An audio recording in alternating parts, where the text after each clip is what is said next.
Assalamualaikum warahmatullahi wabarakatuh. Jumpa lagi dengan Pak Aan. Di video kali ini kita akan membahas soal atau tugas matematika 6 kelas 6 kemarin yang LKS halaman 19 sampai halaman 21 bagian C atau Romawi 3. Sebelumnya kita baca doa terlebih dahulu. Al-Fatihah.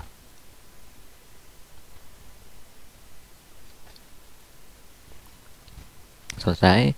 Baiklah, kita mulai pembahasan kita kali ini sesuai instruksi kemarin yang kita kerjakan, yang nomor 1C, 2C, 3C, 4C. Ini kita bahas satu persatu. Saya sudah membuatkan oret-oretan ya. Saya sudah membuatkan oret-oretan di sini. Nomor 1, istilah titik-titik di bawah ini dengan lambang lebih kecil atau lebih besar. Ini lebih kecil, ini lebih besar ya. Jadi ini pelajaran kelas 4 kalau nggak salah, perbandingan dua bilangan. Jadi yang nomor 1C, 8 dibandingkan 7. 8 ini lebih besar apa lebih kecil dari 7? Jelas ya, kelihatan 8 pasti lebih besar dari 7. Maka pakai tanda yang ini, yang sebelah kanan ini. Seperti huruf B kalau ditambah seret di sebelah kirinya. Kalau ini seperti huruf K kalau ditambah garis di sebelah kirinya. Jadi nomor 1, 8 lebih besar dari 7. Tandanya seperti ini. Kemudian nomor 2, urutkan bilangan bulat negatif berikut dari yang terkecil. Yang C ya, 14, negatif 18 dan seterusnya. Ini kalau yang terkecil berarti negatif dulu. Negatif taruh di sebelah kiri. Yang paling banyak negatifnya itu yang terkecil. Berarti negatif 34, ini sudah saya tuliskan di sini. Negatif 34, min 26, min 18, negatif 10. Min dan negatif itu sama ya. Negatif 2, 6 dan 14. Ini sudah banyak yang betul. Kemudian yang nomor 3. Nah, nomor 3 saya taruh sini. Tuliskan operasi hitung yang ditunjukkan pada garis bilangan berikut. Nah, ini ada garis bilangan, terus operasi bilangannya, operasi hitungnya bagaimana? Yang 3C ini. Yang 3C ini semuanya mulai dari titik 0 ya. 5 langkah ke kiri dari titik 0 berarti negatif 5. Kemudian tambah lagi berapa langkah? 1, 2, 3, 4. Berarti negatif 5 ditambah negatif 4 ya kan, ditambahkan negatif ditambah negatif, semakin ke kiri itu berarti ditambah negatifnya. Oke, berarti negatif 5 ditambah negatif 4 hasilnya negatif 9 ya kan, berakhir di negatif 9. Ini nomor 3C. Sekarang nomor 4, nomor 4C. Nah seperti ini kita harus jeli ya. Ada aturannya kalau operasi hitungnya perkalian dan penjumlahan di dalam satu soal ya. Kalau ada penjumlahan kemudian perkalian, maka yang didahulukan adalah perkalian dulu. Karena ini penjumlahan, maka perkaliannya boleh diselesaikan terlebih dahulu di depan.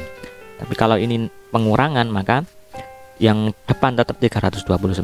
Ini sudah saya bahas di sini. Ini kan soalnya 329 ditambah 25 dikali negatif 13 dikurangi 24. Maka yang harus dikerjakan dulu adalah yang perkalian. Ini boleh dikurung, ditambahi kurung di sini supaya tahu kalau ini perkalian. Supaya tahu kalau harus dikerjakan terlebih dahulu. Jadi 25 dikali negatif 13 tambah 329 taruh sini, kemudian kurangi 24. Yang kita kerjakan yang perkalian. 25 kali 13. Ini karena negatif maka hasilnya positif dikali negatif nanti hasilnya negatif. Kemarin sudah dihitung 25 kali 13 hasilnya negatif 325. Kemudian tambah 329. Ini kerjakan dulu yang dikurung. Kemudian hasilnya nanti kurangi 24. Negatif 325 ditambah 329 itu berapa? Ini karena seperti kemarin yang diajarkan kemarin, kalau ada pengurangan atau penjumlahan yang salah satunya negatif, maka yang besar dikurangi yang kecil ya. Yang besar ini 329, boleh dibalik kan ini. Min 325 tambah 329, kalau dibalik 329 kurangi 325 hasilnya 4 ya kan. Seperti konsep yang kemarin yang diajarkan, dibalik yang besar mengurangi yang kecil. 329 yang besar ini kan yang positif, kalau negatif ini kan kecil ya. Berarti yang besar dikurangi yang kecil. 329 kurangi 325 hasilnya 4. kemudian kurangi turun sini, kurangi berapa? 24. 4 dikurangi 24 hasilnya, kalau seperti ini tidak bisa yang besar mengurangi yang kecil, karena ini pengurangan bilangan positif. Positif dikurangi positif. 4 dikurangi 24 hasilnya negatif 20. Ini masih ada banyak yang salah ya, masih bingung antara pengurangan yang positif dikurangi negatif, negatif positif dikurangi positif, negatif dikurangi positif, itu masih agak banyak yang bingung. Tapi tidak apa-apa, yang penting terus tetap berlatih. Sekarang nomor 5. Seorang penyelam berada di kedalaman laut 15 meter dari permukaan laut. Permukaan laut itu adalah titik nol, berarti di bawah permukaan laut berarti negatif 15. Kemudian temannya berada di atas menara kapal yang tingginya 8 meter dari permukaan laut. Kita nggak usah lihat menara kapal atau apa, yang jelas ini ada temannya 8 meter di atas permukaan laut, berarti positif 8. Yang ini negatif 15, yang ini positif 8. Berapakah jarak ketinggian mereka berdua? Nah, kalau seperti ini caranya sama seperti tadi. Jarak itu menghitung selisih yang besar dikurangi yang kecil. Negatif 15, ya kan, ini kedalaman penyelam negatif 15, ketinggian temannya 8. Di antara keduanya ini mana yang lebih besar? Yang lebih besar adalah 8 kan? Yang ditanya jarak keduanya, jarak itu sama dengan selisih ya. Selisih itu yang besar.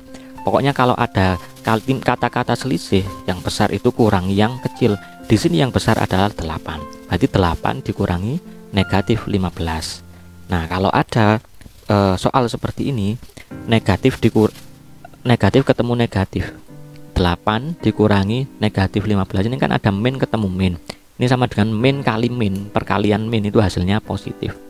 Ya, berarti hasilnya 8 ditambah 15. Ya, ini jangan bingung, kurangi min. Setiap bilangan kalau dikurangi min hasilnya plus. Maksudnya ini berubah menjadi tanda positif ya, atau tanda penjumlahan. Min kali min hasilnya plus. Ya. 8 ditambah 15 hasilnya 23 meter. Jadi jarak keduanya itu 23 meter, karena yang satu di atas permukaan laut, yang yang satunya di bawah permukaan laut. Ini selisihnya atau jaraknya 23 meter. Saya harap paham ya. Kemudian yang nomor 6. Kota A terletak pada ketinggian 750 meter di atas permukaan laut. Ini mirip seperti yang tadi ya, di atas permukaan laut. Kemudian kota B berada 340 meter di bawah kota A. Ini berarti caranya seperti ini, dilihat. Diketahui kota A 750 meter DPL itu di atas permukaan laut ya. Kemudian kota B 340 meter di bawah A. Berarti 750 kurangi 340 itu hasilnya nanti ketemu kota B. Nah, langsung saja ketemu kan. Yang ditanyakan ketinggian DPL kota B itu berapa, di atas permukaan laut berapa meter. Langsung saja yang ini dikurangi ini, 750 dikurangi 340, hasilnya tinggi kota B itu 410 meter di atas permukaan laut. Ini banyak yang betul kalau ini. Sekarang yang nomor 7. Mangga. Nomor 7 soalnya Adi mempunyai 32 mangga, Darto punya 27 mangga. Mereka berdua, kata kuncinya nih, mereka berdua memberi Agus, berarti dijumlahkan dulu mangga keduanya ini, kemudian dikurangkan 15 atau diberikan kepada Agus ya.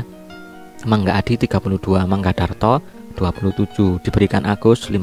Berarti ini jumlahkan ini tambah ini dikurangi ini. 32 ditambah 27 dikurangi 15. Ini jumlahkan dulu yang depan.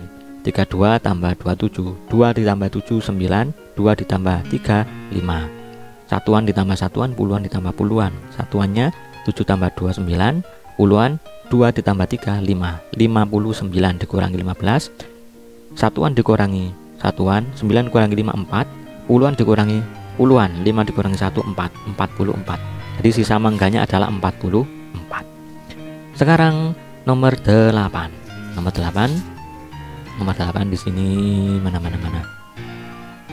Ini nomor 8 ya. Suhu udara di kota London adalah 5 derajat Celcius. Tokyo negatif 6. Selisihnya lah, kalau selisih sama seperti tadi, yang besar dikurangi yang kecil. 5 dan 6 ini mana yang besar? jelas 5 kan, ini kan positif. Kalau negatif itu lebih kecil pastinya. Berarti sudah kita ketahui dari sini yang lebih dingin itu suhu kota Tokyo. Kan kata pertanyaannya ada 2. Berarti yang lebih dingin sudah kita ketahui adalah kota Tokyo. Sekarang kita cari selisihnya. Selisihnya begini. Nih, suhu London 5 derajat, suhu Tokyo negatif 6. Terus kalau selisih berarti yang besar mengurangi yang kecil. Yang besar itu 5 dikurangi yang kecil, negatif 6. 5 kurangi negatif 6 sama seperti tadi, negatif ketemu negatif hasilnya positif, atau min ketemu min hasilnya plus. Oke, 5 dikurangi min 6 sama dengan 5 plus 6. Jadi 5 ditambah 6 hasilnya 11 derajat Celcius. Jadi selisih suhu kota kedua kota tersebut adalah 11 derajat Celcius. Oke, paham ya? Ini agak banyak yang benar kalau ini. Kemudian yang nomor 9, sebuah helikopter mula-mula. Kalau ini soalnya perlu dipahami ya. Sebuah helikopter mula-mula berada 8 meter di bawah sebuah puncak menara. Kita nggak usah berpatokan pada menara wis, karena menara ini bukan titik nol. Titik nol itu adalah permukaan air laut ya. Jadi pokoknya yang pertama, helikopter ini berada ketinggian 8 meter, kemudian bergerak ke atas. Ke atas itu berarti kan ditambah tingginya 8 ditambah 9, kemudian hasilnya nanti bergerak lagi ke bawah sejauh 6 meter. Nah, ya kan? Berarti kalau bergerak ke bawah dikurangi 6. Gampang kalau ini sebenarnya, nggak usah kesamaan berpatokan menara. Ini menara ini hanya kayak mengecoh. Kecuali kalau patokannya di atas permukaan air laut, kemudian yang satunya di bawah permukaan air laut, itu nanti hubungannya dengan garis bilangan. Permukaan air laut itu 0, yang di bawah permukaan air laut itu bilangan negatifnya. Tapi kalau puncak menara ini bukan titik 0 ya, bukan titik 0. Jadi di sini 8 ditambah 9 dikurangi 6, cuman seperti itu. Ya. 8 meter pertama ya posisinya helikopter, kemudian naik 9 meter, kemudian turun 6 meter. 8 ditambah 9, kalau turun itu kan kurangi. 8 tambah 9 17 dikurangi 6, hasilnya 9 meter. Jadi posisi akhir 9 meter. Kalau pertanyaannya di manakah posisi helikopter sekarang dari tempat semula, berarti kalau tadi 8 meter dan sekarang 9 meter hasil akhirnya, berarti bergerak naik 1 meter kan ya. Atau kamu jawab seperti ini saja sudah betul. Yes, ini pertanyaannya agak ambigu. Tapi sekali lagi jangan berpatokan pada puncak menara, karena ini hanya mengecoh, kecuali kalau permukaan air laut tadi ya. Soal terakhir nomor 10, ini yang butuh penalaran ya. Nih, Adi berada 15 langkah di sebelah kiri tiang bendera. Heni berada 3 langkah di sebelah kanan Adi. Poppy 6 langkah di sebelah kiri Heni. Jika posisi tiang bendera dianggap titik 0, nah ini kata kuncinya, tiang bendera itu titik 0. Di mana posisi Poppy dari tiang bendera? Kita tulis diketahui. Tiang bendera sama dengan titik 0. Adi di sebelah 15 langkah ya kan, tadi 15 langkah di kiri tiang bendera, berarti negatif 15. Adi sama dengan negatif 15. Terus Heni ini 3 langkah di sebelah kanan Adi. Adi tadi negatif 15, kemudian 3 langkah di kanan berarti tambah 3 kan ya. Heni itu berarti negatif 15 ditambah 3, hasilnya negatif 12 ya kan. Negatif 15 ditambah 3. Kalau seperti ini langsung saja karena negatif, coba dibayangkan dihilangkan negatifnya. 15 dikurangi 3 gitu aja, yang besar kurangi yang kecil, hasilnya 12. Karena ini negatif maka tambahkan simbol negatif di sini, hasilnya negatif 12. Ini posisi Heni. Kemudian posisi Poppy. Kalau posisi Poppy di sini berada 6 langkah di sebelah kiri Heni ya. Berarti Heni dikurangi 6. Poppy sama dengan Heni dikurangi 6 ya kan. Heni dikurangi 6. 6 langkah di sebelah kiri Heni ya kan, dikurangi 6 berarti Heni tadi negatif 12, kemudian dikurangi 6 ya kan. Negatif 12 dikurangi 6 ya. Sama seperti tadi, ini berarti 12 dikurangi 6. Ini sudah di kiri ditambah lagi ke kiri, hasilnya ke kiri banyak ditambah lagi ke kiri. 12 langkah ke kiri ditambah lagi 6 langkah ke kiri gitu maksudnya. Hasilnya negatif 18 atau 18 langkah dari tiang bendera. Yes, ini jawabannya. Semoga jelas ya, dan semoga bisa dipahami. Saya kira cukup sekian. Kalau ada pertanyaan boleh ditanyakan di kolom komentar video atau di WhatsApp-an. Wassalamualaikum warahmatullahi wabarakatuh.